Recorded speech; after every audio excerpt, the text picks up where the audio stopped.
we don't want a sermon here, but I believe he's going to hold us accountable for the things that we've done and are doing.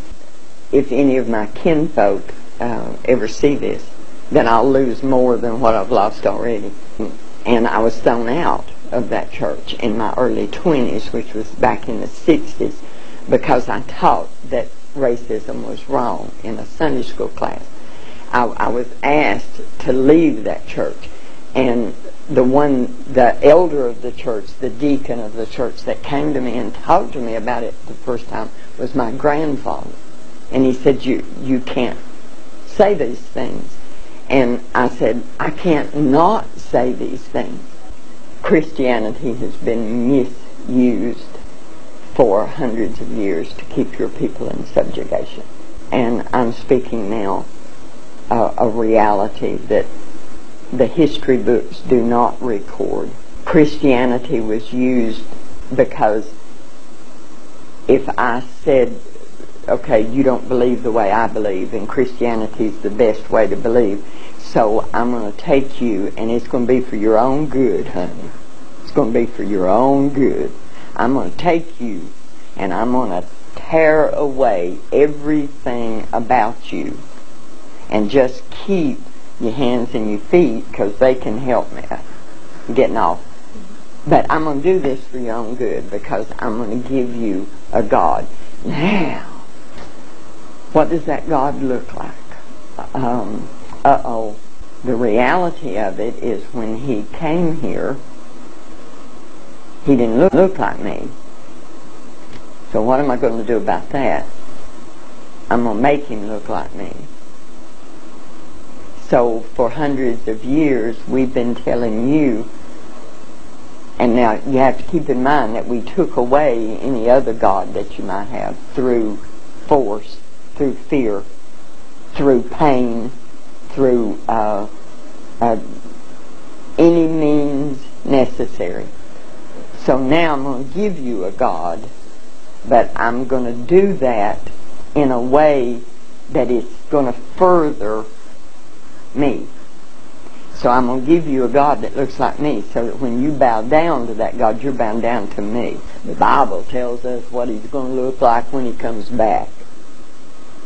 We have taken that and changed it. Do you remember when Jesus went to Egypt? He hid in Egypt. The people in Egypt, honey, they're not white people.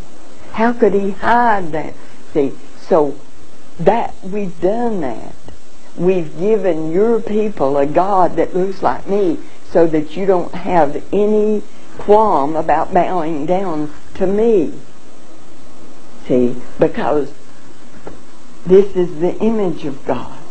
I don't know of any sin that we've committed that's greater than that one. And we did it with the Bible in our hands when we were beating your ancestors for looking at us eye to eye. And we're quoting to them from this scripture. Even if we allowed them to have their own ministers, which there wasn't many of because we didn't allow them to read. But if we said, okay, you can have your church. This is my plantation. I'm going to do what I want with it. You can have your church. But then spies were sent. And those spies would stand outside the church, and that man would be beaten, perhaps killed, if he preached anything other than 3 sermons. And those 3 sermons were turn the other cheek, obey your master, and it's going to get better one of these days. God's going to take care of all of it. You're going to be in a happy, happy land. So put up with what you're putting up with now. And we made your people preach that to your people. And it's still being done. It's still being done. Those are the sermons that your people hear. Those sermons are what causes your people to comfort me when I do something that's wrong, we still know where your place is. We know where our place is. And to me, the greatest deception that we've caused is that your people believe us when we say, this is my place and that is your place. Because I see evidence, and especially in seminars like this, because I will hear non-whites speak, and I hear them speak when they don't even know that they're speaking from a position that I have told them is the only way they're going to be allowed to succeed to that degree that I'm going to let them come up that ladder. Of course, I'm just going to let them come up so far. But the greatest sadness for me is that they don't even know. See, I have done such a good job that they don't even know that I've done this to them. A strong black man one time said to me, one of the greatest things you can do for my people is to stop shedding any tears.